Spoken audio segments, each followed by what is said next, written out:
మరి నోవాహు గారి కుటుంబం గురించి గడిచిన వారం కొంత భాగాన్ని మనం ఆలోచించాం.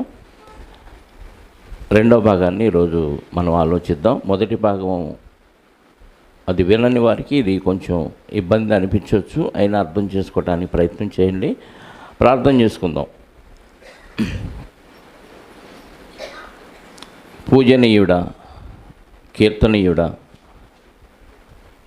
అద్వితీయుడా, ఆత్మస్వరూపి, స్తుతులపైన ఆసీనుడా, సర్వశక్తిమంతుడు అయిన మా పరలోకపు తండ్రి, మీ మహాశక్తి సామర్థ్యాలను బట్టి, మీ పరిశుద్ధతను బట్టి, మీ బాహుబలాన్ని బట్టి మీకు స్తోత్రములు. మీ శక్తి సామర్థ్యాల ముందు ఏదీ పనికిరాదయ్యా. అంత శక్తిమంతుడు అయ్యుండి మీకు వ్యతిరేకంగా తిరిగిన దేవదూతలను సంహరించకుండా మాకు పరీక్ష కోసం వారిని ఉంచారు. మీకు విరోధంగా కాదు కానీ మాకు విరోధంగా అపవాది మమ్మల్ని పరలోకానికి చేరనివ్వకుండా మమ్మల్ని అందరినీ చెరపట్టి నరకానికి తీసుకువెళ్తున్న స్థితిలో ప్రతి తరములో మీ వాక్యాన్ని వినిపిస్తూ ఎంతోమంది భక్తుల్ని మీరు తయారు చేస్తూ పరలోక రాజ్య వారసులుగా మీరు అనేక మందిని తీరుస్తున్న క్రమములో ఈ తరములో మమ్మల్ని పుట్టించి మీ వాక్యాన్ని మాకు వినిపించి ఒకప్పుడు మీకు అవిధేయులుగా ఉన్న మా బ్రతుకుల్ని మార్చి నిత్య రాజ్యానికి వారసులుగా చేయాలనే మీ సంకల్పాన్ని బట్టి మీ స్తోత్రములు. ఎక్కడెక్కడ వారమో ఏ సంబంధము లేని, ఏ బంధుత్వం లేని మమ్మల్ని క్రీస్తు రక్తముతో కడిగి ఐక్యపరిచి ఒక కుటుంబంగా తీర్చిన విధానాన్ని బట్టి మీ స్తోత్రాలు. శరీర సంబంధమైన, రక్త సంబంధమైన కుటుంబం కంటే ఆత్మ సంబంధమైన కుటుంబం చాలా గొప్పది అని సంఘము ద్వారా మీరు రుజువు చేస్తూ ఉన్నారు. అందును బట్టి మీకు స్తోత్రాలు. ఇదిగోనైనా ఇప్పటి వరకు మీ కుమారుని శరీరములో రక్తములో పాలు పొందే భాగ్యాన్ని మాకు ఇచ్చి మరింతగా మీలో బలపడటానికి మీ వాక్యాన్ని మాకు అందించబోతూ ఉండగా మీరు రాయించిన మాటల్లోని సత్యాన్ని, వాస్తవాన్ని, ఆరోగ్యకరమైన బోధన మేము స్వీకరించే మనసును మాకు అనుగ్రహించండి. బోధించునయన్న నన్ను మరుగుపరచండి. మీ పిల్లలకు అర్థమగు రీతిలో బోధించే సామర్థ్యాన్ని నాలో ఉన్న పరిశుద్ధాత్ముని సహాయముతో, సహకారముతో విభజించి పంచమని కోరుకుంటూ మా రక్షకుడు, మా ప్రాణనాథుడు, మా పాప విమోచకుడైన క్రీస్తు యేసు యొక్క అమూల్యమైన నామములో ప్రార్థించి అడిగి వేడుకొనుచున్నాను పరలోకపు తండ్రి. ఆమేన్. చేరువచ్చిన మీ అందరికీ ప్రభు అయిన క్రీస్తు నామములో నా శుభములు, వందనాలు. ప్రభునందు ప్రియమైన దేవుని వాళ్ళ క్రీస్తు పూర్వం 2300 సంవత్సరాల క్రితం జరిగింది. అంటే ఇప్పటికీ 4300 సంవత్సరాల క్రితం జరిగిన చరిత్రను మనం ఈరోజు నేర్చుకుంటున్నాం. అందులో కొంత భాగాన్ని పోయిన వారం మనం నేర్చుకున్నాం. ఆ కాలంలో వాస్తవంగా ఆలోచిస్తే వర్షం పైనుంచి పడి ఏదో కొన్ని వస్తువుల్ని తేలజేసిన సందర్భం అయితే కనపడలేదు. అంటే నీటి మీద నడిచే వస్తువులు వర్షం పడితే కదా మనకు తెలిసేది. సముద్ర ప్రయాణాలు కూడా లేని రోజులు. అలాంటి స్థితిలో దేవుడు నోవాహు గారికి ప్రత్యక్షమై ఆకాశం నుండి వర్షం కురిపిస్తాను, భూమిలో నుంచి కూడా వర్షాన్ని, అగాధ జలాల్ని విప్పుతాను, వీటన్నిటితో భూమి నిండిపోయి జీవకోటి అంతా ఆ ఊపిరి తిరక్క నీటిలో మునిగి చనిపోతుంది. నువ్వు ఓడ ఒకటి నిర్మాణం చేసుకో నీ కుటుంబం కోసం అని దేవుడు చెప్పినప్పుడు అది విని పాటించటం అసాధ్యం. ఎందుకు అసాధ్యం అన్నానంటే ఈరోజు యేసుక్రీస్తు వారు భూమి మీదకి వచ్చి శరీరధారిగా బ్రతికి చనిపోయి సమాధి చేయబడి తిరిగి లేచి పునరుద్ధానుడు అయ్యాడనే వాస్తవం మనం విన్నాం. వాక్యం ద్వారా మనం విన్నాం. మనకిప్పుడు యేసుక్రీస్తు నమ్మటానికి ఏముంది? మనకి ఒక ఆధారం ఉంది. ఏంటి ఆధారం? చరిత్ర ఆధారం కనపడుతుంది. క్రీస్తు శకమని కానీ, యెరూషలేం ప్రాంతం కానీ, అక్కడ ఆయన నడయాడిన ప్రాంతాలు కానీ, ఆ గలిలయ సముద్రం కానీ, అది చరిత్ర అంతా మనకు అర్థమవుతుంది. ప్రస్తుతానికి ఆయన సమాధి, ఖాళీ సమాధి కూడా ప్రస్తుతానికి మనకి యెరూషలేంలో ఉంది. ఇది చరిత్ర ఆధారం కాబట్టి నమ్మొచ్చు, నమ్మకపోవచ్చు. ఆధారం ఉన్నా చాలామంది నమ్ముతారా? నమ్మరు. నమ్మొచ్చు, నమ్మకపోవచ్చు. అందులో నమ్మిన జాబితాలో మనం ఉన్నాం. మనకు ఒక ఆధారం ఉంది కాబట్టి. కానీ ఏ ఆధారం లేదు. నోవాహు గారు ఓడ నిర్మాణం చేసుకోవటం వెనుక అసలు ఆధారమే లేదు. ఎందుకంటే అంతకుముందు వర్షం వచ్చి ఆ వర్షంలో మరి ఇళ్ళన్నీ కొట్టుకుపోయిన సందర్భం కానీ, చాలామంది ఊపిరి తిరక్క చనిపోయిన సందర్భాలు కానీ లేని రోజులు అవి. అలాంటి రోజుల్లో మరి నోవాహు గారికి దేవుడు చెబితే నమ్మాలా వద్దా? అదే ప్లేస్లో మనం ఉంటే నమ్ముతామా నమ్మవా? ఏదో చెప్పండి. ఇట్టనో నమ్ముతామా నమ్మవా? నమ్మం. ఎందుకు నమ్మం? మాకు రుజువు కావాలి అంట. అందుకే నోవాహు గారి గురించి దేవుడు రాయించిన ఒక మాటని హెబ్రీ పత్రిక 11వ అధ్యాయము 7వ వచనం చదివితే, అందరూ తీయండి బైబిల్లో. హెబ్రీలకు రాసిన పత్రిక 11వ అధ్యాయము 7వ వచనం తీశారా అందరూ? విశ్వాసమును బట్టి నోవాహు అది వరకు చూడని సంగతులు, అది వరకు చూడల నోవాహు గారి తరంలో, అంటే అంతకుముందు తరాల్లో కూడా ఈ సందర్భం లేదు. విశ్వాసం అంటే దేవుడు చెప్పాడు విన్నాను నమ్మాను అంతే. దేవుడు చెప్పాడు విన్నాను నమ్మాను. ఎంతమందికి ఉంది దేవుడు చెప్పాడు విన్నాను నమ్మాను అనే విశ్వాసం? చెప్పండి, ఎంతమందికి ఉంది? ఉందని చేతులు ఎత్తాం కదా ఎక్కువ మంది. ఎందుకైనా మంచిదిలే, ఎత్తకుండా ఉంటే సైలెంట్గా ఉంటే ఏ గొడవ ఉండదని ఎత్తాం చాలామంది. నోవాహు గారు అది వరకు చూడని సంగతులు బట్టి, ఆ విశ్వాసాన్ని బట్టి ఏం చేశాడు? దేవుని చేత హెచ్చరింపబడినవాడై, భయభక్తులు గలవాడై, తన ఇంటి వారి రక్షణ కొరకు ఒక ఓడను సిద్ధము చేశాను. చాలండి. అంటే నోవాహు గారు ఓడ నిర్మాణం వెనుక రీజన్ ఏంటి? కారణం ఏంటి చెప్పండి? విశ్వాసం అంటే దేవుడు చెప్పాడు చెయ్యాలి. అంటే దేవుడిని నమ్మాము, విశ్వాసం ఉంది అని చెప్పిన తర్వాత మనం చేయాల్సిన పని ఏంటి? ఆయన విశ్వాసం ఉంచాడు. అది వరకు ఎవరూ జలప్రళయంలో చనిపోయిన దాఖలాలు లేవు, చరిత్ర ఆధారం లేదు, ఈ మీడియా లేవు, న్యూస్ పేపర్ లేవు, ఏమీ లేవు. అలాంటి రోజుల్లో ఈయనకి దేవుడు చెబితే నమ్మేసి వెంటనే ఓడ కట్టేశాడు. ఇప్పుడు యేసుక్రీస్తు వారు వచ్చారు, మన కోసం, మన పాపాల కోసం చనిపోయారు, సమాధి చేయబడ్డారు, తిరిగి లేచారని వాక్యం ద్వారా మనం విన్నాం. మనకేమన్నా ఆధారం ఉందా? నోవాహు గారికి ఆధారం లేదు. మనకుందా? లేదా? ఉంది. ఉంటే అసలు అంత పెద్ద ఓడ నిర్మాణం చేసే పనిలో నోవాహు గారు నిమగ్నం అయిపోయాడు. సుమారుగా 70-80 సంవత్సరాల కాలం పట్టింది. 100 కూడా లేదు. 70-80 సంవత్సరాలు ఏ పనిలో ఉన్నాడు? ఓడ నిర్మాణం పని. మరి తిండి కోసం కష్టపడింది ఎప్పుడు? ఒక్కడైనా ఫ్యామిలీ మొత్తం కష్టపడి ఉంటారా? ఫ్యామిలీ మొత్తం కష్టపడి ఉంటారు. నీవును, నీ భార్య, నీ కుమారులు, నీ కోడళ్ళు అందరూ వాళ్ళలోకి వెళ్ళాలని, అందరి కొరకే, నీ కుటుంబం వారి కొరకు అన్నాడన్నమాట. ఇందాక చదివా, నీ ఇంటి వారి రక్షణ కొరకు ఓడ నిర్మాణం. అంటే విశ్వాసం ఉంది, నమ్మాడు అంటే ఏం కనపడాలి? క్రియలు కనపడాలి. ఇప్పుడు మనకేమన్నా ఓడ నిర్మాణం చేయమనే ఆజ్ఞ ఉందా?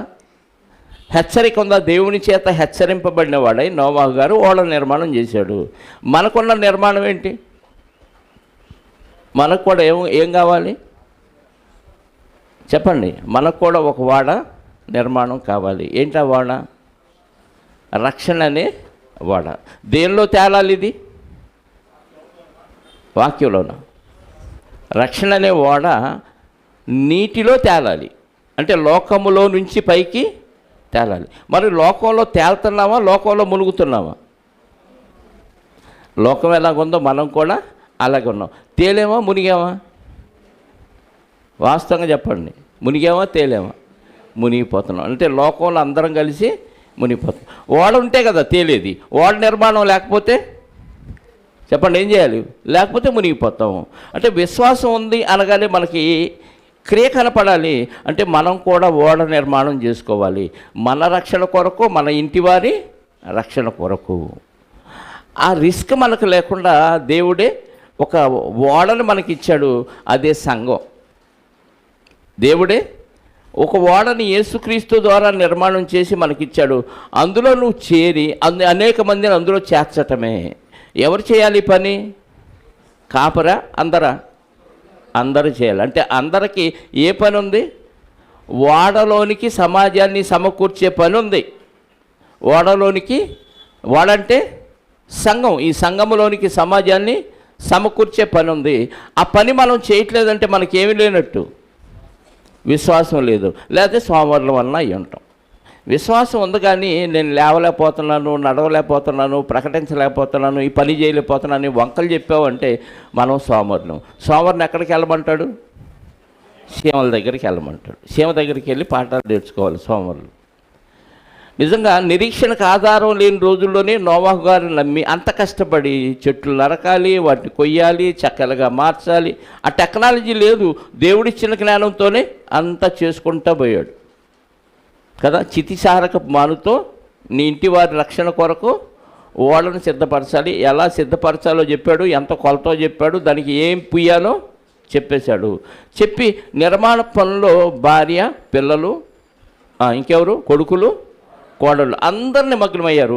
వీళ్ళల్లో ఒక్కడికి తేడా వచ్చిందనుకోండి, నిర్మాణం ఏమైంది? ఆగిపోయింది. సంఘంలో ఒకళ్ళిద్దరికి తేడా వచ్చినా పెద్దగా ఆగదు. కానీ ఆ తేడా వచ్చినోడు పేచీలు పెడుతూనే ఉన్నారనుకో, సమస్యాత్మకంగా తయారనుకో, సంఘం మొత్తానికి అంటుకుంటుంది ఆ రోగం. సంఘం కకావికలం అయిపోద్ది. అంటే సంఘాన్ని అందుకే దేవుడు ఐక్యంగా ఉండమన్నాడు. సహోదరుల ఐక్యత కలిగి ఉండట ఎంత మేలు, ఎంత మనం. సంఘం ఆత్మ ద్వారా ఐక్యతను సాధించినప్పుడే సంఘంలో అందరినీ మనం సమకూర్చి సమాజంలో మునిగిపోకుండా పరలోకానికి తీసుకెళ్ళి తేల్చే పనిలో మనం అందరం ఉంటాం. ఇక్కడ అందరికి కావాల్సిందేంటి? ఐక్యత. నోవాహు గారి కుటుంబం ఎంత ఐక్యంగా ఉన్నారంటే అసలు వాళ్ళ కొడుకులు కానీ, కోడళ్ళు కానీ, భార్య కానీ ఒక్క డైలాగు దేవుడు వ్రాయించలేదు. ఒక్క మాట కూడా వాళ్ళు పలికినట్టుగా వ్రాయించలేదు. ఆ పనికి ఎక్కడ ఆటంకం వచ్చినట్టుగా కూడా వ్రాయించలేదంటే పని సజావుగా జరిగిందా లేదా? పని సజావుగా జరిగిపోయింది. ఆయనకి 500 సంవత్సరాల తర్వాత దేవుడు చెబితే ఆయన ఓడ నిర్మాణం చేసి జలప్రళయం వచ్చే సమయానికి ఆయన వయసు ఎంత అంట? ఒకసారి ఆదికాండం 6వ అధ్యాయము 11-12 వచనాలు చూద్దాం. ఆదికాండము 7వ అధ్యాయము 11వ వచనం. నోవాహు వయస్సు యొక్క 600 సంవత్సరము 2వ నెల 17వ దినమున మహా అగాధ జలముల ఓటలన్నీ ఆ దినమందే విడబడెను, ఆకాశపు తూములు విప్పబడెను. ఏమేమి వచ్చినాయి వాటరు? మహా అగాధ జలాలు అంటే భూమిలో నుంచి వాటర్ వచ్చింది, పైనుంచి కూడా వాటర్ వచ్చింది. మనకు వరద వస్తే ఎక్కడి నుంచి వస్తాయి వాటరు? పైనుంచే వస్తాయి. ఎక్కడి నుంచి వచ్చినాయి? అగాధ జలాలు వచ్చినాయి. పైనుండి కూడా ఆకాశపు తుమ్ములు, ఆకాశంలోంచి జల్లులు కాదు, తుమ్ములు ఇప్పితే జలప్రళయం వచ్చింది. ఎన్నో నెల, ఎన్నో సంవత్సరం, ఎన్నో డేట్ అంట? నోవాహు గారి 600 సంవత్సరం 2వ నెల 17వ దినం. ఎప్పుడు? జలప్రళయం ప్రారంభమైనప్పుడు. ఆ టైంలో అందరూ ఏమయ్యారు? ఓడలోనికి వెళ్ళారు, అంతే కదా. ఇప్పుడు ఓడలో వాళ్ళు వెళ్ళిన తర్వాత ఏమేమి వచ్చినాయి వాళ్ళలోకి? 14, 13 కూడా చదువు. ఆ దినమందే నోవాహు కుమారులు షేము, హాము, యాపెతును, నోవాహు భార్యయు వారితో కూడా అతని 3 కోడండ్రును ఆ ఓడలో ప్రవేశించిరి. వీరే కాదు, ఆయా జాతుల ప్రకారము ప్రతి మృగమును, ఆయా జాతుల ప్రకారము ప్రతి పశువును, ఆయా జాతుల ప్రకారము నేల మీద ప్రాకు ప్రతి పురుగు, ఆయా జాతుల ప్రకారము ప్రతి పక్షియు, నానా విధములైన రెక్కలు గల ప్రతి పిట్టయు ప్రవేశించను. జీవాత్మ సంబంధమైన శరీరులలో రెండేసి ఓడలోనున్న నోవాహునొద్ద ప్రవేశించను. వీళ్ళని తెచ్చుకున్నాడా? అవే ప్రవేశించినాయా? అంతేనా? ఈయనెళ్ళి తెచ్చుకున్నాడా? అవే ప్రవేశించినాయా? ఒకసారి 19వ వచనం చదవండి. 6వ అధ్యాయం మరియు నీతో కూడా వాటిని బ్రతికించి ఉంచుకున్నటకు సమస్త జీవుల్లో అనగా సమస్త శరీరుల యొక్క ప్రతి జాతిలోనివి రెండేసి చొప్పున నీవు ఓడలోనికి తేవలను. వాటిలో మగదియు ఆడదియు ఉండవలను. ఏం తేవాలా? అవి వస్తాయా? చెప్పండి. ఏం తేవాలా? అవి వస్తాయి. ఒకళ్ళు నోవా గారి నువ్వే సమకూర్చి పెట్టు అన్నాడు అనుకో దేవుడు. ఇటు ఓడ నిర్మాణం చేయాలా? అసలు ప్రకృతిలో ఎన్ని రకాల జీవరాశులు ఉన్నాయో కనుక్కోవటం ఒక ఎత్తు అయితే, ఒక్కొక్క జీవరాశిలోంచి ఆడది మగది రెండేసి ఓడలో సమకూర్చడం ఇంకా కష్టం. ఓడంటే చెక్కలు నరుగుతాడు, చెట్లు నరుగుతాడు, చెక్కలు కోసి ఎలాగోలా తిప్పలబడి ఫ్యామిలీ ప్యాక్ చేసి మొత్తం చక్కగా నిర్మాణం చేస్తాడు. రెండో పక్క ఇవన్నీ సమకూర్చుకోవాలంటే చెప్పండి, కష్టమా? చాలా కష్టం. ఎందుకంటే ఎన్ని లక్షల రకాల జీవరాశులు ఉన్నాయో తెలియదు. అందుకే దేవుడు ఏమన్నా అంటే వచ్చిన వాటిని నువ్వు ఓడలో పెట్టు, అది నువ్వు సమకూర్చుకోవాలన్నాడు. ఇక్కడికి వచ్చేలేక ఏమన్నాడు? అందులోనే 20లో కూడా చెప్తాడు, నీవు వాటిని బ్రతికించి ఉంచుకొనుటకై వాటి జాతుల ప్రకారము పక్షుల్లోనూ, వాటి జాతుల ప్రకారము జంతువుల్లోనూ, వాటి జాతుల ప్రకారము నేలను ప్రాకు వాటన్నిటిలోనూ ప్రతి జాతిలో రెండేసి చొప్పున అవి నీ వద్దకు వచ్చును. వస్తే నువ్వు తీసుకెళ్ళి వాటిలో పెట్టు. ఈ పని కూడా నోవా గారు పెడితే చాలా కష్టమైంది. అంటే దేవుడు మాట ఎవరు విన్నారు? పక్షులు విన్నారు. పక్షులు విన్నాయి, జంతువులు విన్నాయి, పురుగులు విన్నాయి. అవి విన్నాయి. రెండేసే వెళ్ళాలి, మిగతాయన్నీ చెప్పండి, మిగతాయన్నీ ఆగిపోవాలి. ఒక 1000 సింహాలు ఉన్నాయి అనుకుందాం. అందులో 500 ఆడవి 500 మగవి అనుకున్నాం. అందులో ఒక ఆడసింహం ఒక మగ సింహం వాళ్ళలోకి రావాలి. మిగతావన్నీ ఏమవ్వాలి? జలప్రళయంలో చనిపోవటానికి సిద్ధపడి అక్కడే ఉండిపోవాలి. ఇలా ఎన్ని లక్షల రకాల జీవరాశులు అయితే ఉన్నాయో వాటిలో దేవుడు వేటిని వెళ్ళమంటే అవే వాళ్ళలోకి రావాలి, మిగతావన్నీ చనిపోవటానికి సిద్ధపడాలి. అంటే దేవుని మాట విని ప్రతి జంతువు, ప్రతి పక్షి, ప్రతి పురుగు, జీవరాశులన్నీ దేవుడి మాట కోసం చనిపోవటానికి ఇష్టపడినాయి. దేవుడు ఏ జంతువుల్ని ఏ పక్షుల్ని వెళ్ళమన్నాడు అవి మాత్రమే నోవాహు వాళ్ళలోనికి వచ్చేసాయి. అంతే కదా? వేటిని వెళ్ళమంటే అవి వచ్చినాయి. జంతువులు విన్నాయి, పక్షులు విన్నాయి, పురుగులు విన్నాయి, చావటానికి కూడా సిద్ధపడి విన్నాయి. అలాగే మనకు బైబిల్లో మోషే గారు విన్నాడు, చనిపోను అంటే చనిపోయాడు. ఒకసారి ద్వితీయోపదేశకాండం చివరి అధ్యాయం చూడండి, 34వ అధ్యాయం అనుకుంటా. ద్వితీయోపదేశకాండం, కనాన్ దేశంలో నువ్వు ప్రవేశించడానికి నీకు అర్హత లేదు, నేను చెప్పినట్టుగా నువ్వు మోయాబు దేశంలో మృతి పొందు అని దేవుడు చెప్పినప్పుడు 34వ అధ్యాయము ద్వితీయోపదేశకాండం 5వ వచనం, యెహోవా సేవకుడైన మోషే యెహోవా మాట చొప్పున మోయాబు దేశములో మృతి పొందిన యెహోవా మాట చొప్పున అన్నాడు. ఇక్కడ అంటే దేవుడు చెప్పాడు. ఆరోగ్యం బాగుంది. ఆ కింద మాట చదివితే ఆయన చనిపోయినప్పుడు ఆయన వయసు 120 సంవత్సరాలంట. చూపు తగ్గలేదు, ఒంట్లో శక్తి తగ్గలేదంట. 120 సంవత్సరాలప్పుడు ఎలా ఉంటారు చెప్పండి? 60 ఏళ్ళు దాటితే నా పరిస్థితి ఎలా ఉంది? 120 అంటే నాకు కళ్ళజోడు వచ్చింది, ఆయన కళ్ళజోడు కూడా లేదంట. దృష్టిమాంద్యం లేదు, అతనికి సత్తువ తగ్గలేదు, అయినా చచ్చిపోవాలా? ఏం అనారోగ్యం వచ్చింది తండ్రి నాకు, ఇంకా శక్తి ఉంది కదా, ఆ కణాల దాకా నేను నడిపించగలను అన్నాడు అనుకో, నోర్మి నువ్వు చావు అంటాడు అంతే. అంటే దేవుడు చావమంటే ఏం చేయాలి? చాలా పనులు ఉన్నాయి ప్రభు, పిల్లలు ఉన్నారు, పెళ్ళిళ్ళు ఉన్నాయి, చాలా ఉన్నాయి, ఎన్ని అయిపోయినాక సావమానొచ్చుగా, ఇప్పుడే చచ్చి సావమంటావా అన్నాడు అనుకో. అంటే దేవునికి విధేయుడైతే ఎలా ఉంటుంది? చావైనా బ్రతుకైనా ఏదైనా సరే నువ్వు చెప్పిందే నేను చేస్తాను. ఎందుకంటే పుట్టించిన ఆయనే, చంపేది ఆయనే, గాయం చేసేది ఆయనే, గాయాన్ని కట్టేది ఆయనే, ప్రతిదీ ఆయన చేతిలో ఉంది. ఆయన మీద ఆధారపడినోడు చావుకైనా బ్రతుక్కైనా ఎంత త్యాగానికైనా ముందుకెళ్ళిపోతాడు. అవి జంతువులు, పక్షులు, పురుగులు చేసినాయి ఆ రోజుల్లో. నోవాహు గారు అంత విశ్వాసంతో నోవాహు గారు అది వరకు చూడని సంగతులను గురించి ఆయన ఓడ నిర్మాణం చేశాడు. మరి ఆ సమయంలో ఆయన ఏం చేస్తున్నాడంటే ప్రకటించాడంట. పేతురు పత్రికలు అంటాడు కదా, మొదటి పత్రిక 3వ అధ్యాయం 19-20 వచనాలు. పేతురు గారు రాసిన మొదటి పత్రిక 3వ అధ్యాయము.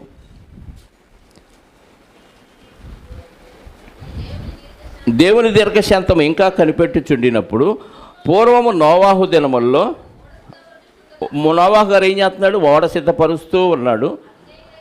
అవిధేయులైన వారి యొద్ద కనగా చెరలో అంటే పాపపు చెరలో బంధించబడ్డారు వాళ్ళు. దేవుడు మాట లెక్క చేయట్లేదు, దేవుడు చెప్పిన మాట ఏమింటలేదు. దేవుడు చెప్పాడని నోవాహు గారు ఒక పక్క వాడగడుతుంటే జనాలందరూ ఏం చేస్తున్నారు? అవిధేయతతో ఉంటున్నారు. అవిధేయత అంటే దేవుడిని పట్టించుకోకుండా తినటం, తాగటం, పెళ్లి చేసుకోవటం, పెళ్లికిచ్చుకునే లోక సంబంధమైన పనుల్లో ఉండిపోయినప్పుడు దేవుడు అక్కడ కూడా కరుణించి, అక్కడ కూడా కనికరించి తన కృప ద్వారా వాళ్ళకి ఏం చేశాడంటే వాక్యాన్ని ప్రకటింపజేశాడు. ఎవరు చేశారు? నోవాహు గారి ద్వారా యేసుక్రీస్తు ఆత్మరూపిగా ఆ ప్రాంతంలోకి వెళ్ళి నోవాహు గారికి వాక్యాన్ని చెబితే నోవాహు గారు ఏం చేశారు? ఏం చెప్పుంటాడు చెప్పండి? నోవాహు గారు సువార్త ప్రకటించాడు అనుకుందాం. ఏం ప్రకటించి ఉంటాడు? నోవాహు గారు ఏం చెప్పాలి అక్కడ? జలప్రళయం వచ్చిందని దేవుడు చెప్పాడు. జలప్రళయంలో మీరందరూ మునిగిపోకుండా కాపాడబడాలి అంటే ఇదిగో ఈ ఓడలోనికి రండి, నన్ను ఓడగట్టమన్నాడు, నమ్మండి అంటే. అసలు జలప్రళయంలో మేము చంపేయాల్సినంత పాపం ఏం చేశాం అని అడగాలా లేదా? వాళ్ళు అడుగుతారా చెప్పండి? చాలామంది మేము అసలు పాపులమే కాదు, మా పాపాల కోసం ఆయన చనిపోవటం ఏంటి, మేము నమ్ముకుంటే మా పాపాలు ఆయన క్షమించటం ఏంటి అని అడుగుతున్నారు చాలామంది కదా. ఆ రోజు మేము చేసిన పాపం ఏంటి, మమ్మల్ని ఆయన చంపటం ఏంటి, నిన్ను బతికించటం ఏంటి, నువ్వు దానికి ఓడగట్టడం ఏంటి, మేము పిచ్చోళ్ళకి కనపడుతున్నావు అని ఉంటారు కదా. ఏం చెప్పుంటాడు నోవాహు గారు? ఏం చెప్పాడని ఉంది అక్కడ? ఆయన ఆత్మస్వరూపిగా వెళ్ళి వారికి ప్రకటించెను, ఆ ఓడలో కొందరు అనగా 8 మంది నీటి ద్వారా రక్షణ పొందిరి. ఏం చేశారంట?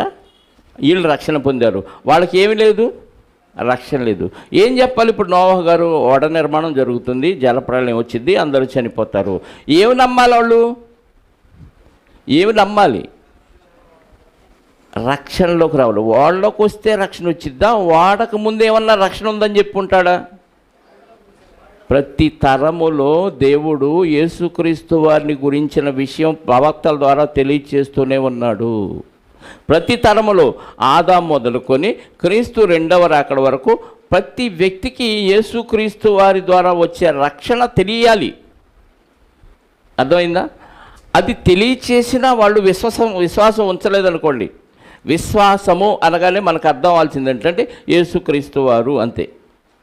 హెబ్రీ పత్రికలో ఉంటుంది కదా, విశ్వాసమునకు కర్తయు గాన్ని కొనసాగించువాడునైన యేసు. పాత నిబంధనలో యేసుక్రీస్తు వారు మర్మంగా ఉన్నాడు, కనిపించలేదు ప్రత్యక్షంగా. ఇప్పుడు నోవాహు దినాల్లో యేసుక్రీస్తు వారు కనిపించారా? ఆత్మరూపిగా వెళ్ళి ప్రకటించాడని ఉందా? అంటే ప్రత్యక్షంగా శరీరధారిగా అక్కడ కనిపించలేదు, కానీ వాక్యం అయితే వెళ్ళింది.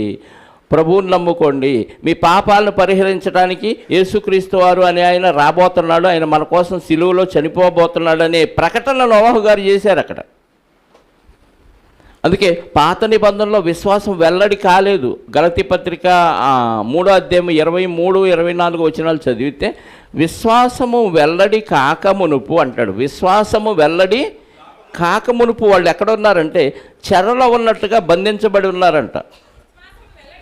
విశ్వాసము వెల్లడి కాకమునుపు ఇక ముందుకు బయలుపరచబడబోవు విశ్వాసము అవలంబింపబడిన వలసిన వారము చెరలో ఉంచబడినట్టు మనము ధర్మశాస్త్రముకు లోనైన వారమతిమి.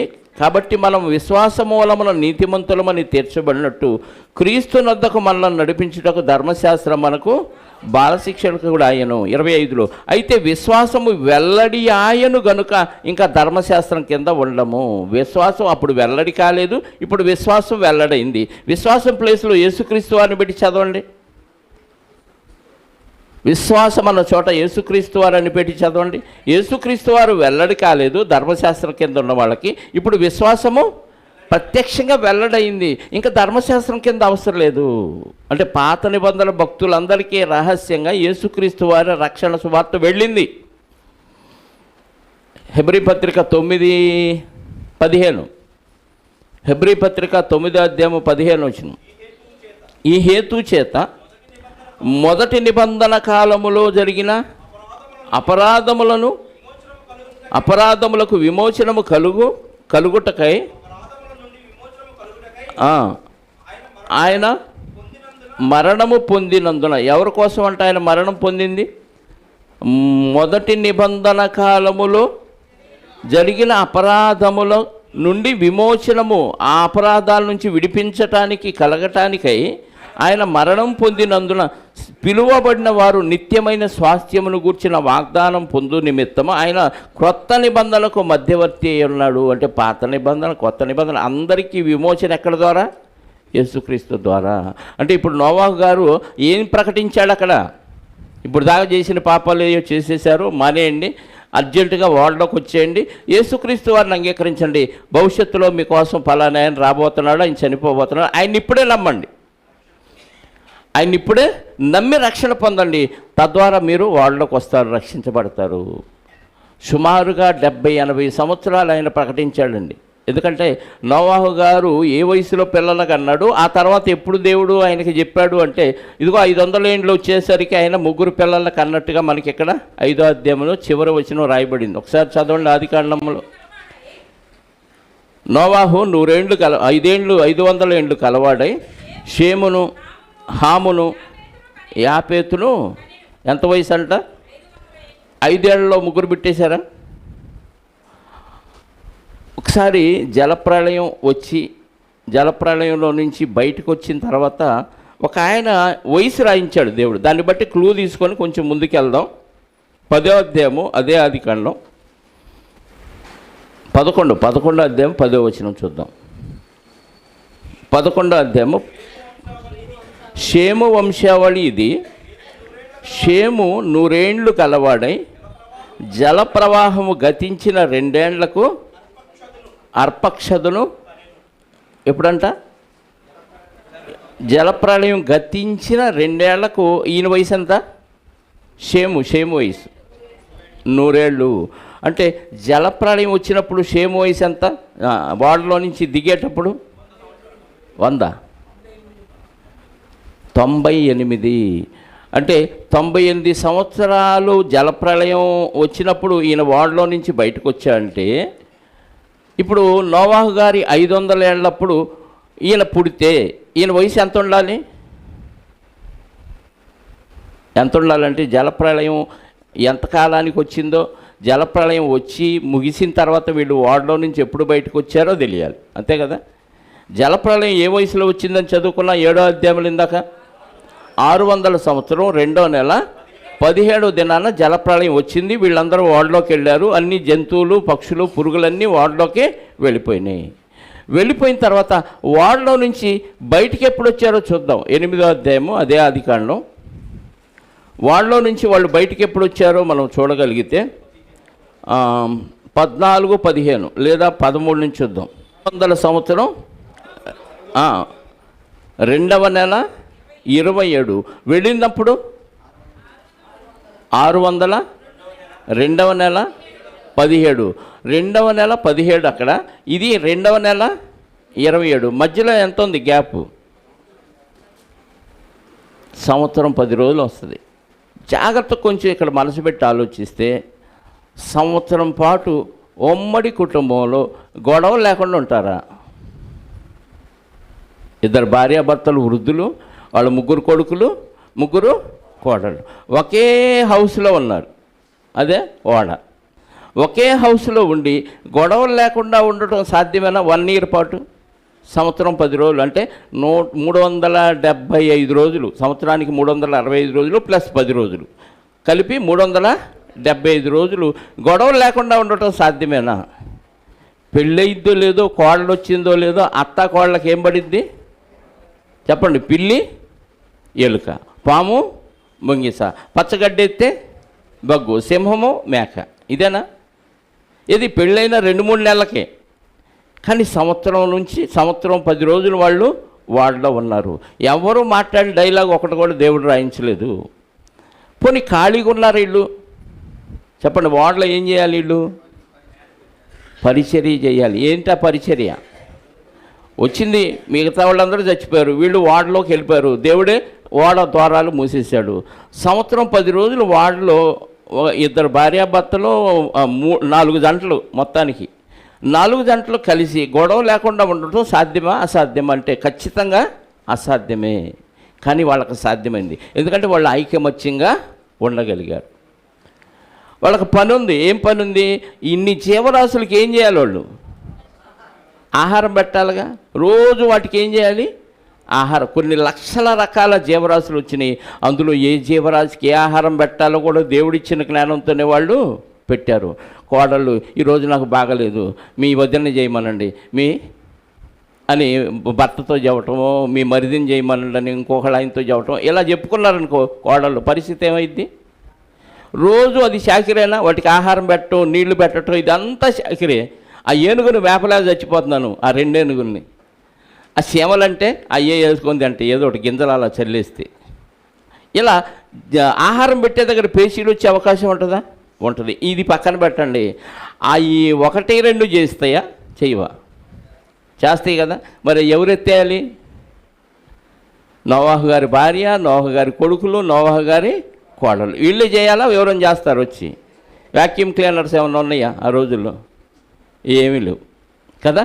ఏమీ లేనప్పుడు మరి ఒక పక్క కంపు, ఏది ఇది చేసిన వీటన్నిటిని బట్టి ఒక పక్క కంపు, వాటికి ఆహారం పెట్టాలి. సంవత్సరం పాటు ఇంత వర్క్ చేస్తూ ఏమాత్రం ఒకరికొకళ్ళు విభేదం లేకుండా కలిసి ఉండటం అంటే సామాన్యమైన విషయం కాదు.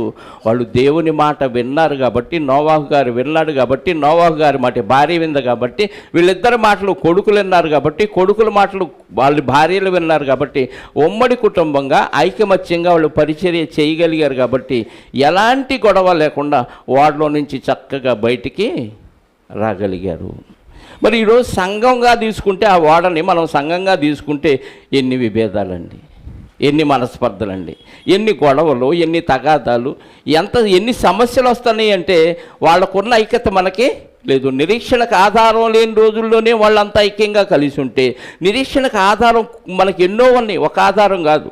ఇన్ని ఆధారాలు ఉండి పునరుద్ధానం ఉందని తెలిసి, పరలోకం చేరాలని తెలిసి, ఏమాత్రం తేడా వచ్చినా దేవుడు పరలోకం చేర్చుకోవడానికి తెలిసి కూడా మనం గొడవలు పెట్టుకొని విభేదాలు, తారతమ్యాలు చూపుతున్నామంటే అసలు వాళ్ళ విశ్వాసం ఎక్కడా, మన విశ్వాసం ఎక్కడా? నిరీక్షణకు ఆధారం లేని రోజుల్లో అంత విశ్వాసం ఉండి, విశ్వాసానికి తగిన క్రియలు వాళ్ళు చేసి ఐకమత్యంగా ఉండి వాళ్ళ నిర్మాణంలో ఉన్నారు. వాళ్ళలో ఉండే పరిచర్యలో చక్కగా ఎవరి పని వాళ్ళు చక్కగా చేసుకున్నప్పుడు, మరి ఇంత ఆధారాలు కలిగిన బైబిల్ దగ్గర పెట్టుకొని, చరిత్ర ఆధారాలు పెట్టుకొని, పునరుద్ధానుడైన క్రీస్తుని మనం ఆయన దర్శనంలో అదృశ్య లోకాన్ని ఆ విశ్వాసం ద్వారా చూసి మనకేంటి మరి ఐకమత్యత లేదు? మనమేంటి గొడవలు పడుతున్నాం, అపార్థాలు చేసుకుంటున్నాం, ఆ పని ఈ పని నేను చేయాలని వంతులు పెట్టుకుంటున్నామేంటి? తేడా చాలా ఉందా? కొంచెమే ఉందా? చాలా తేడా ఉంది కదా. ఇప్పుడు పదార్థాలు సమకూర్చుకోమన్నాడు, వాటికి మీకు ఆహారం కావాలి సమకూర్చుకో అన్నాడు. మరి ఫ్రిడ్జ్లు లేని రోజుల్లో ఆహారం ఎలా నిల్వ ఉంది? ఫ్రిడ్జ్లు ఉన్నాయి ఆ రోజుల్లో? లేదు. కూరగాయలు తెచ్చుకున్నాం బయటికి వెళ్ళి, ఎన్ని రోజులు ఉంటాయి ఫ్రిడ్జ్లో పెట్టకుండా? మరి ఇన్ని రకాల జీవులకి ఆహారం కావాలి, ఇన్ని రకాల పక్షులకి ఆహారం కావాలి, ఏనుగు కావాలి, మరి సింహాలకి కావాలి, వీటన్నిటికీ ఆహారం సమకూర్చి పెడితే ఎన్ని రోజులు ఉండాలి ఆహారం నిల్వ? సంవత్సరం 10 రోజులు ఆహారం నిల్వ ఉండాలి. సాధ్యమేనా? సాధ్యమే. దేవుడు చెప్తే సాధ్యం. మనకి మన్నా కురిసే సమయంలో, ఆ అరణ్య ప్రయాణంలో ఇశ్రాయేలీయులు మన్నా కురుస్తున్నప్పుడు వాళ్ళు విశ్రాంతి దినానికి ముందు విశ్రాంతి దినం కూర్చుకోకుండా, విశ్రాంతి దినాన్ని మన్నా కురవదు, 6 రోజులు మన్నా కురిసిద్ది. ఏ రోజు ఆ రోజు వాళ్ళు సమకూర్చుకోవాలి. 2 రోజులకు ఒకసారి సమకూర్చుకున్నారనుకోండి, ఏమైపోయిద్దో తెలుసా? పురుగులు పడిపోయిద్ది, పాడైపోయిద్ది. అంటే ఎక్కువ కూర్చుకున్న వాడికి ఎక్కువ మిగలదు, తక్కువ కూర్చున్న వాడికి చాలకుండా పోదు. ఎవరికి ఎంత కావాలో అంతే మిగిలిద్ది, మిగతాదంతా ఆవిరైపోద్ది. కానీ 2 రోజులు కావాలని కక్కుర్తిగా ఎవడన్నా కూర్చుకున్నాడు అనుకో, వీడికి ఎంత కావాలో అంతే ఉంచుతాడు, మిగతాదంతా పాడైపోయింది. అలాంటి ఏర్పాటు దేవుడు చేశాడు. ఒకసారి ఆ వచనం చూడండి, నిర్గమకాండం 16వ అధ్యాయము, నిర్గమకాండం 16వ అధ్యాయము 15వ వచనం నుండి చదువుదాం ప్రియులారా.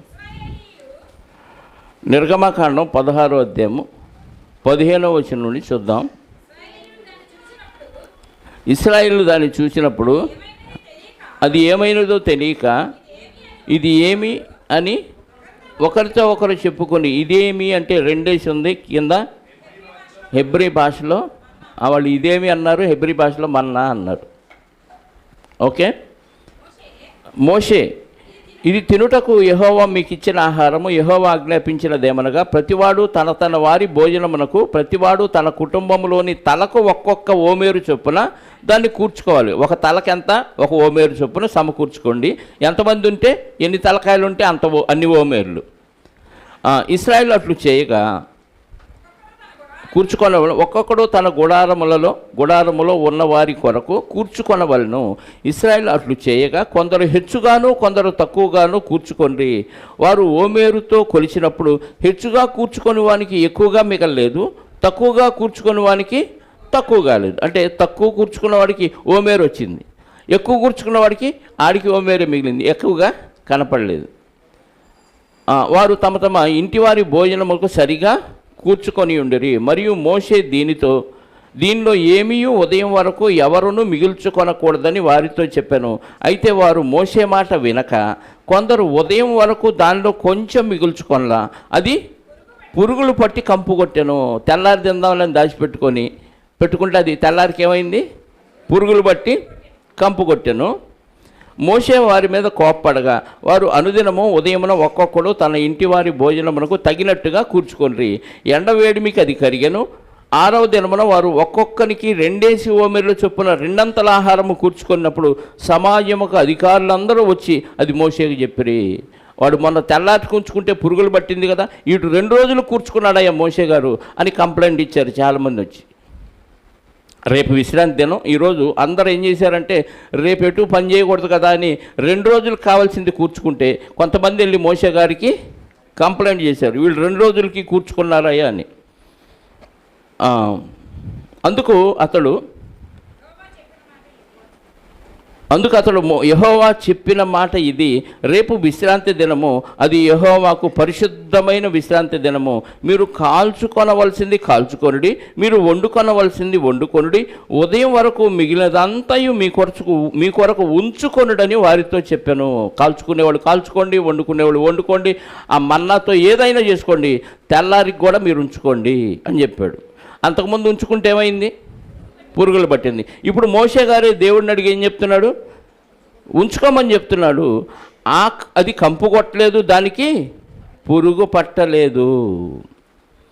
ఎందుకంటే విశ్రాంతి దినం వీళ్ళు పని చేయకూడదు కాబట్టి, విశ్రాంతి దినానికి కావలసింది దేవుడే కంపు కొట్టకుండా కాపాడాడు. ఇప్పుడు సంవత్సరం పాటు వీళ్ళు వాళ్ళలో ఉండాలి కాబట్టి ఎవరు కాపాడితే ఈ పాడవకుండా ఉన్నాయి, దేవుడు కాపాడాడు.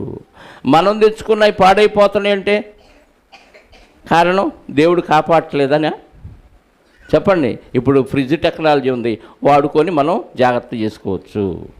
వాళ్ళు వాడలోకి వెళ్ళారు, లోకంతో వాళ్ళకి సంబంధం లేదు. ఇప్పుడు మనం కూడా లోకంతో సంబంధం లేకుండా పూర్తిగా దేవుల్లో నిమగ్నం అయితే నీకు ఏ కొదువా ఉండదు, ఏది పాడవదు, ఏది కంపు కొట్టదు, ఏది వేస్ట్ అవ్వదు. అంటే నోవాహు గారు ఖచ్చితంగా ఓడలోకి వెళ్ళినప్పుడు ఆయన వయసు రాయించాడు దేవుడు, ఓడలో నుంచి బయటకు వచ్చినప్పుడు ఆయన వయసు రాయించాడు. ఇప్పుడు షేము వయసు ఎంతని చదివాం, ఓడలో నుంచి దిగినప్పుడు 98, ఓడలో నుంచి దిగిన 2 సంవత్సరాలకి షేముకి 100 ఏళ్ళు వచ్చినాయి. ఇప్పుడు షేము నోవాహు గారు ఏ వయసులో పుట్టి ఉంటాడు, అర్థం కాల. 500 ఏళ్ళప్పుడు హాము షేము యాపెతును కన్నాడు. వాడు ఎప్పుడు నిర్మాణం చేశాడో, వాళ్ళలో నుంచి వాళ్ళు ఎంతకాలం వాళ్ళలో ఉన్నారో మనకు అర్థమైంది. వాళ్ళ ఎన్ని సంవత్సరాలు నిర్మాణం చేశాడు అనేది పక్కన పెడితే, ఇప్పుడు 502వ సంవత్సరం షేమ్ పుడితే నోవాహు గారికి, వాళ్ళలో నుంచి బయటకు వచ్చినప్పుడు షేమ్ వయసు ఎంత ఉండాలి చెప్పండి, 98 ఉంది. అంటే 502వ సంవత్సరం ఎవరు పుట్టారు, నోవాహు గారికి. షేమ్ చెప్పండి, షేమ్ పుట్టాడు, అంతేనా? 502వ సంవత్సరం షేమ్ పుట్టాడు. ఇందులో పెద్దవాడెవరు, చిన్నవారెవరు వరుస చూడండి ఒకసారి. షేమ్ పెద్దవాడా, చూద్దాం. వరుసలో 32వ వచనంలో 5వ అధ్యాయంలో ఏమని రాయబడింది, నోవాహు 500 ఏండ్లు గలవాడై షేమును హామును యాపెతును కనెను. 10వ అధ్యాయము, అదే ఆదికాండం 10వ అధ్యాయం 21వ వచనం చూడండి.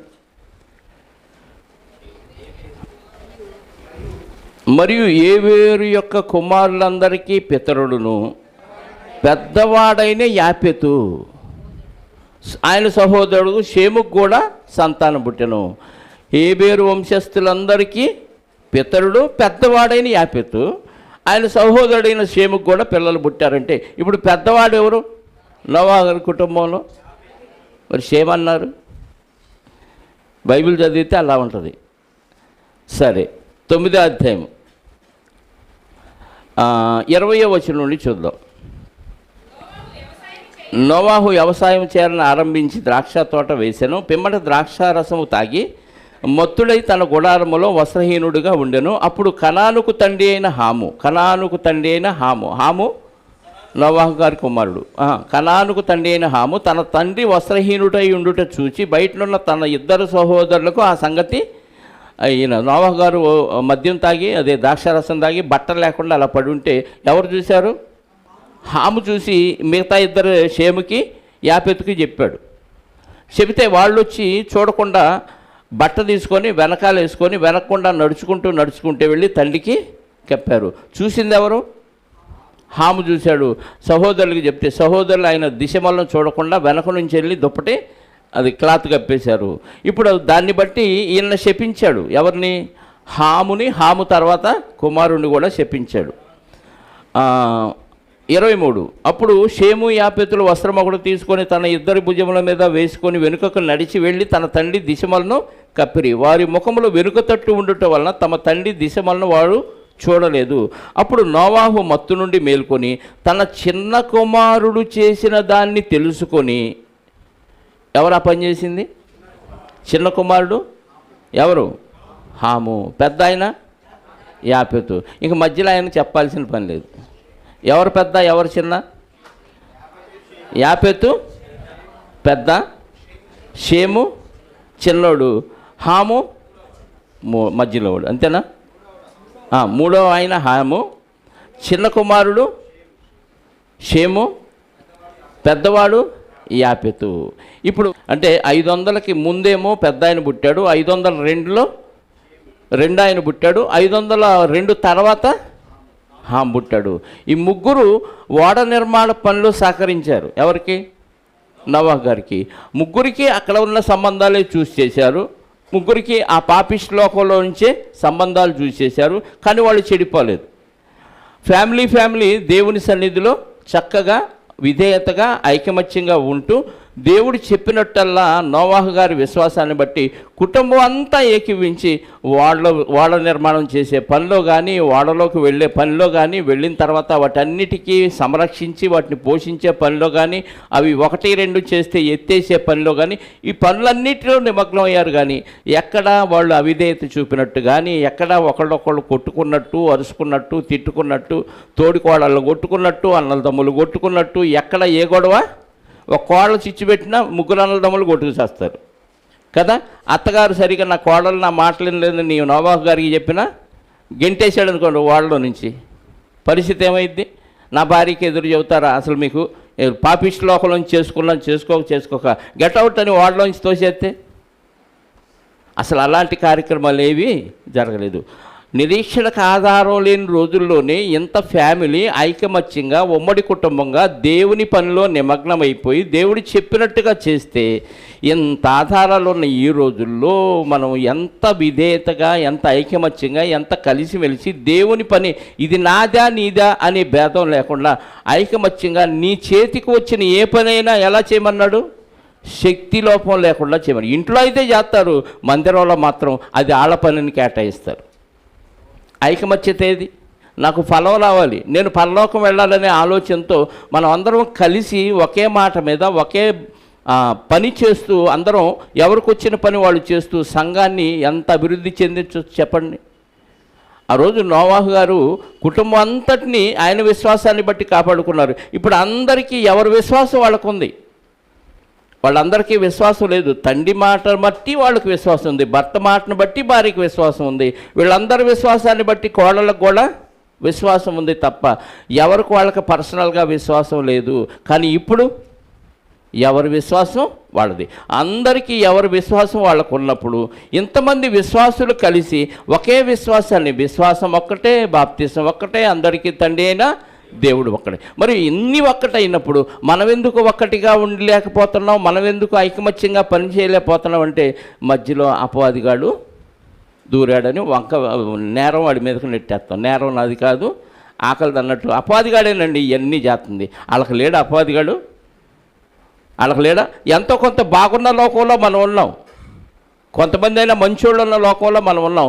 వాడున్న లోకం మొత్తం చెడిపోయిన లోకం, మొత్తం భ్రష్టు పట్టిన లోకంలో వాళ్ళు ఉన్నారు. అయినా సువార్త ప్రకటిస్తూనే ఉన్నాడు నోవాహు గారు. అయినా ఎవరు విధేయత చూపి రాకపోయినా మా వరకు మేమన్నా కాపాడుకుందాం, మేమన్నా రక్షించబడాలని కుటుంబాన్ని కాపాడుకోగలిగారు. కాబట్టి ఆ కుటుంబాన్ని చూసి మనం నేర్చుకోవాల్సిన నీతి ఏంటి?